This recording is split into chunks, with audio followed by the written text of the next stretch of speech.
Selamat siang teman-teman. Perkenalkan saya Tessa Vita dengan NIM 21 2022 059.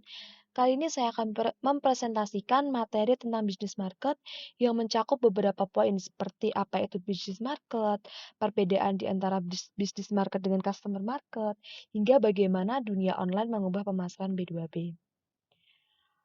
Proses para produsen melakukan penjualan barang dan jasa kepada perusahaan lain dalam pembelian yang besar dan biasa disebut dengan B2B.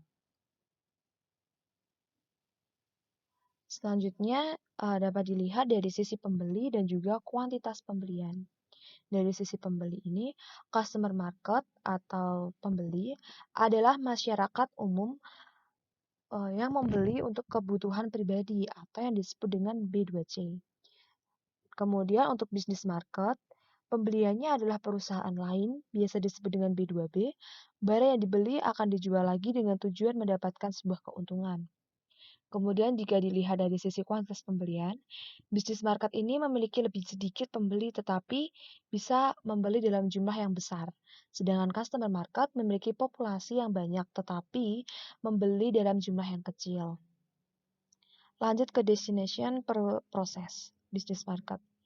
Karena bisnis market membutuhkan waktu yang lama untuk menentukan pembelian, maka ada 8 proses yang harus dilalui oleh suatu perusahaan. Yang pertama, ada problem recognition. Proses pembelian ini dimulai ketika seseorang di perusahaan mengenali suatu masalah atau kebutuhan yang mungkin ada dipenuhi dengan memperoleh suatu barang atau jasa. Pengenalan tersebut dapat dipicu oleh rangsangan internal atau eksternal. Yang dimaksud dengan rangsangan internal adalah seperti adanya kerusakan alat atau mesin, lalu untuk rangsangan eksternal adalah dari permintaan pasar akan produk tertentu yang naik ataupun yang turun.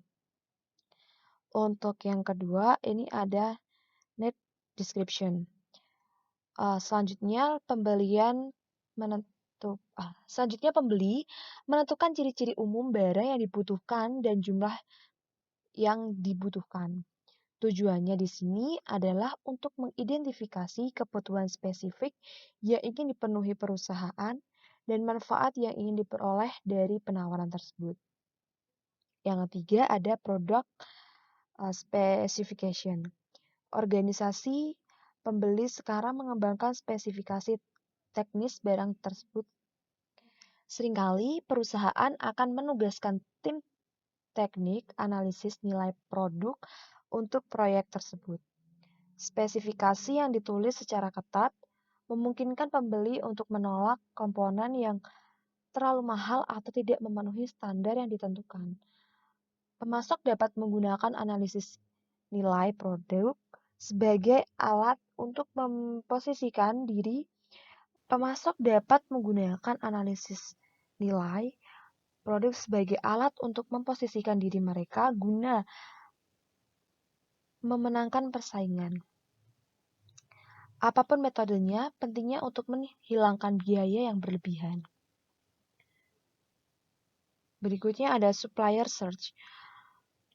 Pembeli selanjutnya mencoba mengidentifikasi pemasok yang paling tepat melalui direktori perdagangan, kontrak dengan perusahaan lain, iklan dagang, pameran dagang, dan internet.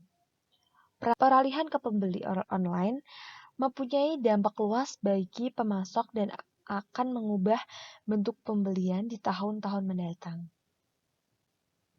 Selanjutnya ada proposal solicitation. Pembeli selanjutnya mengundang pemasok yang memenuhi syarat untuk mengajukan proposal tertulis. Setelah mengevaluasi proposal tersebut, pembeli akan mengundang beberapa pemasok untuk melakukan presentasi formal. Selanjutnya ada supplier selection. Pembeli bisnis mencari paket manfaat tertinggi seperti ekonomi, teknisi, jasa, dan juga sosial sehubung dengan biaya penawaran pasar. Kekuatan insentif mereka untuk membeli merupakan fungsi dari perbedaan antara manfaat yang dirasakan dengan biaya yang dirasakan atribut yang umumnya digunakan pembeli untuk mengevaluasi vendor meliputi harga, reputasi, kendala, dan ketangkasan. Sebelum memilih pemasok, pusat pembeli akan menentukan dan membeli peringkat pada atribut pemasok yang diinginkan, seringkali menggunakan model evaluasi pemasok untuk menilai pemasok berdasarkan kinerja mereka pada atribut yang dinilai oleh pembeli. Untuk selanjutnya ada kontrak negotiation. Setelah memilih pemasok, pembeli menegosiasi pesanan akhir yang mencakup daftar spesifikasi teknis, jumlah yang dibutuhkan, perkiraan waktu pengiriman, kebijakan pembelian, dan jaminan. Dan yang terakhir ada performance review.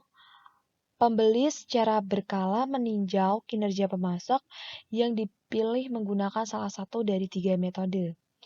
Pembeli dapat menghubungi pengguna akhir dengan meminta evaluasi mereka, menilai pemasok berdasarkan beberapa kriteria menggunakan metode skor tertinggi, atau menggabungkan biaya kinerja buruk untuk menghasilkan biaya pembelian yang sesuai, termasuk harga. Tinjauan kinerja dapat mengarahkan pembeli untuk melanjutkan, mengubah, dan mengakhiri hubungan dengan pemasok.